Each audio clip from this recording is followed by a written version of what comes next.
സംസ്ഥാനത്ത് ആഭ്യന്തര വകുപ്പ് പൂർണ്ണ പരാജയം. സ്ത്രീകൾക്കെതിരായ ബലാത്സംഗ കേസുകൾ ഞെട്ടിപ്പിക്കുന്നത്.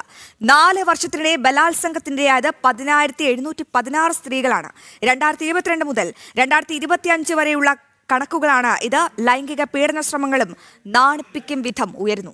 17,675 കേസുകളാണ് 4 വർഷത്തിനിടെ സംസ്ഥാനത്തുണ്ടായത്.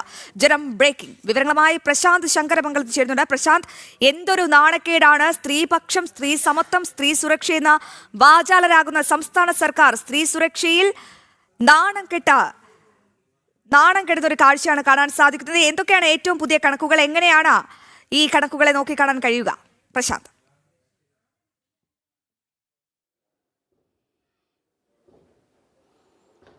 അശ്വതി, നമ്മൾ ഈ വിഷയം ചർച്ച ചെയ്യുന്നതിന് മുമ്പ് ഓർക്കേണ്ട ഒരു കാര്യം അല്ലെങ്കിൽ ചിന്തിക്കേണ്ട കാര്യം എന്ന് പറയുന്നത്, കഴിഞ്ഞ ദിവസമാണ് തിരുവല്ലയിലെ സ്പാ ജീവനക്കാരിയായ ഒരു യുവതിക്ക് ക്രൂരമായി പീഡനമേൽക്കേണ്ടി വരുന്ന സാഹചര്യം ഉണ്ടാകുന്നത്. ബലാത്സംഗത്തിനിരയായത്.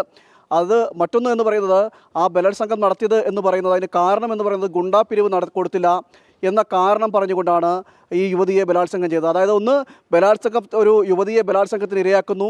2, ഗുണ്ടാപ്പിരിവ് കൊടുത്തില്ല എന്ന് പറയുന്നു. മൂന്നാമത്തെ കാര്യം എന്ന് പറയുന്നത്, പോലീസുകാർക്കും ഈ സ്പാ ജീവനക്കാർ മാസപ്പടി കൊടുക്കാറുണ്ടായിരുന്നു എന്നൊരു വിവരവും കൂടി പുറത്തു വരുന്നുണ്ട്. ഈ വിവരങ്ങൾ കൂടി പുറത്തു നിൽക്കുമ്പോൾ, അല്ലെങ്കിൽ ഈ വിഷയം നിൽക്കുമ്പോഴാണ് നമ്മൾ ഈ സുരക്ഷയെക്കുറിച്ചുള്ള വാർത്ത ചർച്ച ചെയ്യുന്നത്. അതായത് ഇത്തരത്തിൽ ആഭ്യന്തരം കൈയാളുന്നത് മുഖ്യമന്ത്രിയാണ്. 2016 ഈ CPM ഭരണത്തിലേറുമ്പോൾ ഇത്തരത്തിൽ സ്ത്രീപക്ഷം പറഞ്ഞുകൊണ്ട്, അല്ലെങ്കിൽ ആ സ്ത്രീകളുടെ ഉന്നമനത്തിന് വേണ്ടിയിട്ടുള്ള കാര്യങ്ങൾ പറഞ്ഞുകൊണ്ട്, അങ്ങനെ PR വർക്കുകളൊക്കെ നടത്തിക്കൊണ്ടാണ് ഇത്തരത്തിൽ അന്നത്തെ നിയമ വിദ്യാർത്ഥിനിയായ ജിഷയുടെ മരണവുമായി ബന്ധപ്പെട്ടുള്ള ആ വിഷയമൊക്കെ ഉയർത്തിക്കാണിച്ചുകൊണ്ടാണ്, സ്ത്രീ സുരക്ഷയെ വലിയ കാര്യത്തിൽ ഉയർത്തിക്കാണിച്ചുകൊണ്ടാണ് അന്ന് ഒന്നാം പിണറായി സർക്കാർ അധികാരത്തിലേറുന്നത്. അതിനുശേഷം ഇങ്ങോട്ട് നമുക്കറിയാം, ഘട്ടം ഘട്ടമായിട്ട് പല കാര്യങ്ങൾ ചിന്തിക്കുകയാണെങ്കിൽ, പല വർഷങ്ങൾ ചിന്തിക്കുകയാണെങ്കിൽ, നിരവധി സ്ത്രീകൾ അതിക്രമത്തിനായി ഇരയാകുന്നൊരു സാഹചര്യം സംസ്ഥാനത്ത് ഉണ്ടായിട്ടുണ്ട്. മാത്രമല്ല, CPM-ന് തന്നെ പല പ്രവർത്തകരടക്കം സ്ത്രീകളെ മർദ്ദിക്കുന്ന സാഹചര്യം ഉണ്ടായിരുന്നു. നമുക്കറിയാം, കണ്ണൂരിലെ ഓട്ടോ തൊഴിലാളിയുടെ അടക്കം വിവരങ്ങൾ. അങ്ങനെ ഒരു സാഹചര്യം കൂടി ഇതിലുണ്ട് എന്ന് കൂടി നമ്മൾ മനസ്സിലാക്കേണ്ടിയിരിക്കുന്നു. അല്ലെങ്കിൽ അതുകൂടി ഒന്ന് പറയാതെ പോകാനും പറ്റില്ല.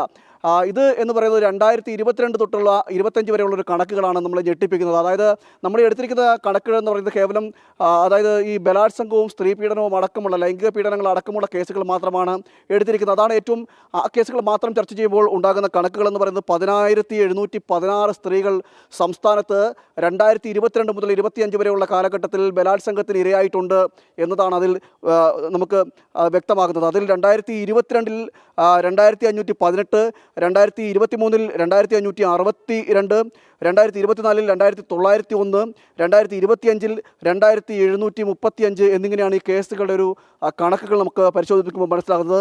അതിലേറ്റവും കൂടുതൽ സ്ത്രീകൾ പീഡനത്തിന് ഇരയായിട്ടുള്ള 2024 നമുക്ക് മനസ്സിലാക്കും. 2,901 സ്ത്രീകളാണ് ഈ 2024 ബലാത്സംഗത്തിന് ഇരയായിട്ടുള്ളത്.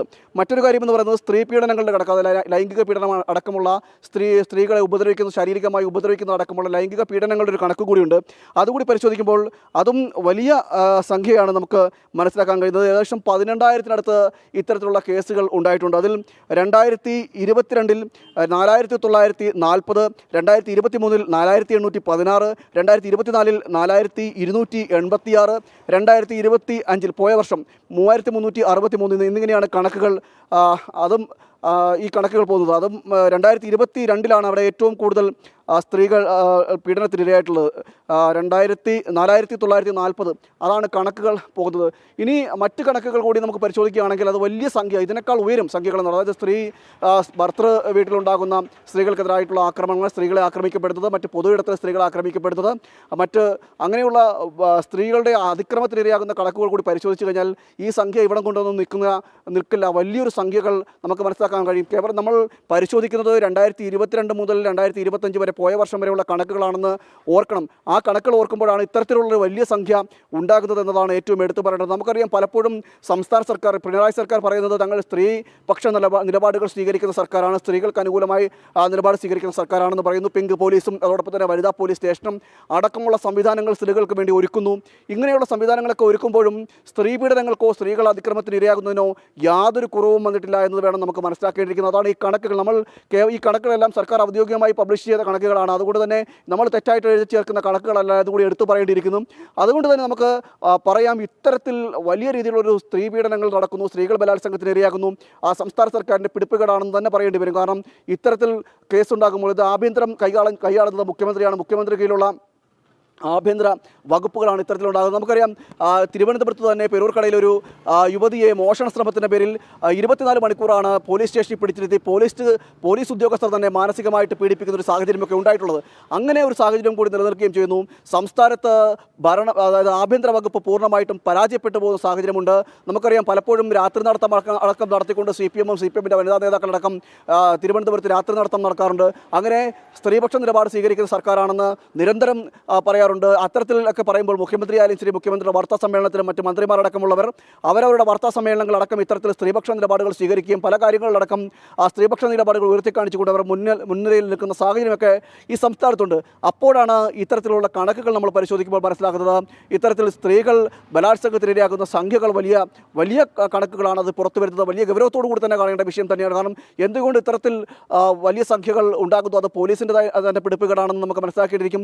ഇതിൻ്റെ പൂർണ്ണമായിട്ടുള്ള കണക്കുകൾ കൂടി പരിശോധിക്കുകയാണെങ്കിൽ അത് വലിയ സംഖ്യയിലേക്ക് എത്തുന്ന ഒരു സാഹചര്യമൊക്കെയാണ്. എന്തായാലും സംസ്ഥാനത്ത് ഭരണം തന്നെ പൂർണ്ണമായിട്ടും ഇത്തരത്തിൽ ആഭ്യന്തര വകുപ്പ് തന്നെ പൂർണ്ണമായിട്ടും നിലച്ചു നിൽക്കുന്ന ഒരു സാഹചര്യമാണുള്ളത്. സ്ത്രീകൾ ബലാത്സംഗത്തിനും പീഡനത്തിനും ഇരയാകുന്നത് നിരവധി സ്ത്രീകളാണ്. കഴിഞ്ഞ 4 വർഷക്കാലത്തെ കണക്കുകൾ പരിശോധിക്കുമ്പോൾ തന്നെ നമ്മൾ ഞെട്ടിപ്പിക്കുന്ന കണക്കുകൾ പുറത്തു വരുന്നു. ഈ കേസുകൾ രജിസ്റ്റർ ചെയ്തത് സംസ്ഥാനത്തെ വിവിധ പോലീസ് സ്റ്റേഷൻ പരിധികളിലാണ് ഇത്തരത്തിലുള്ള കേസുകളൊക്കെ രജിസ്റ്റർ ചെയ്തത്. ഞെട്ടിപ്പിക്കുന്ന കണക്കുകളാണ് പുറത്തു വന്നുകൊണ്ടിരിക്കുന്നത്. സ്ത്രീകൾ ലൈംഗിക പീഡനത്തിനും ബലാത്സംഗത്തിനും ഒക്കെ ഇരയാകുന്നു. സംസ്ഥാനം സ്ത്രീ സുരക്ഷമെന്ന് അവകാശപ്പെടുമ്പോഴും ഇത്തരത്തിലുള്ള കണക്കുകൾ പെരുകുന്നത് വലിയ രീതിയിലുള്ള ഞെട്ടലാണ് ഉളവാക്കുന്നത്. അശ്വതി, ഈ പരാതി പറയാൻ പോലീസ് സ്റ്റേഷനിലെത്തുന്നു. പോലീസ് ഉദ്യോഗസ്ഥൻ പീഡിപ്പിച്ച വാർത്തയൊക്കെ കേരളം ചർച്ച ചെയ്തതാണ്. ഒപ്പം ആരോപണ വിധേയരായ മുകേഷ് MLA ആയിക്കോട്ടെ, KB ഗണേഷ് കുമാർ ആയിക്കോട്ടെ, കടകംപള്ളി സുരേന്ദ്രൻ ആയിക്കോട്ടെ, AK ശശീന്ദ്രൻ ആയിക്കോട്ടെ, ഇവരെയൊക്കെ ഒരു സംരക്ഷിക്കുന്ന നിലപാടാണ് സംസ്ഥാന സർക്കാർ എല്ലായ്പ്പോഴും കൈക്കൊണ്ടിട്ടുള്ളത്. അതായത് ഈ അണികളെ ഇങ്ങനെ സംരക്ഷിക്കുന്നതിനുള്ള സർക്കാരിന്റെ വിശ്വാസ്യത നഷ്ടപ്പെടുന്ന ഒരു കാഴ്ച കൂടിയല്ലേ കാണുന്നത്? സ്വന്തം നേതാക്കളിലെ വിവാദങ്ങൾ കൊണ്ട് തന്നെ ആ മുഖം നഷ്ടമാകുന്ന കാഴ്ചയല്ലേ പ്രശാന്ത് കാണുന്നത്?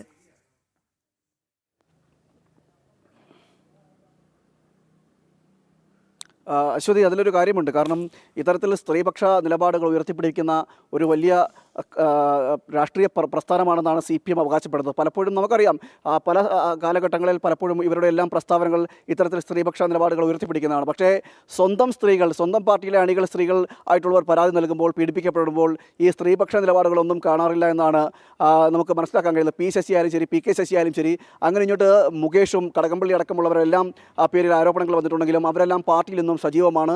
ആ പാർട്ടിയിൽ നിന്ന് അവർക്ക് യാതൊരു നഷ്ടവും ഉണ്ടായിട്ടില്ല. എന്നാൽ പരാതി പറഞ്ഞ സ്ത്രീകളെ അധിക്ഷേപിക്കുന്ന ഒരു സാഹചര്യമുണ്ട്. നമുക്കറിയാം, SFIയുടെ ഒരു മുൻ നേതാവ് ഉണ്ടായിരുന്നു, സംസ്ഥാന അധ്യക്ഷൻ. അദ്ദേഹം ഒരു സ്ത്രീയോട് പറഞ്ഞത് നിനക്ക് ഗർഭമുണ്ടാക്കി തരും എന്നാണ് പറഞ്ഞത്.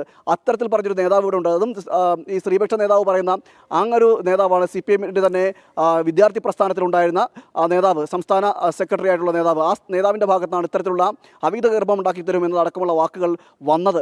അങ്ങനെ നോക്കുമ്പോൾ നമുക്ക് അശ്വതി നേരത്തെ സൂചിപ്പിച്ചതുപോലെ തന്നെ ഇത്തരത്തിൽ നേതാക്കൾക്കിടയിൽ, അല്ല CPMന്റെ നേതാക്കൾക്കിടയിലായാലും ശരി, CPMന്റെ ഇടയിലായാലും ശരി, ഇത്തരത്തിലുള്ള സ്ത്രീപക്ഷവാദങ്ങളെല്ലാം കേവലം മൈക്കിന് മുമ്പിൽ പ്രസംഗിക്കാനും മാധ്യമങ്ങൾക്ക് മുമ്പിൽ പ്രസംഗിക്കാനും മാത്രമേ ഉള്ളൂ. സ്വന്തം കാര്യങ്ങൾ വരുമ്പോൾ തങ്ങളുടെ നേതാക്കന്മാർക്കെതിരെ അല്ലെങ്കിൽ തങ്ങളുടെ പ്രവർത്തകർക്കെതിരെയോ നേതാക്കന്മാർക്കെതിരെയോ അതേ പ്രസ്ഥാനത്തിൽ തന്നെ വനിതാ നേതാക്കളടക്കം ഒരു ആരോപണം ഉന്നയിക്കുമ്പോൾ ആ വനിതാ നേതാക്കളെ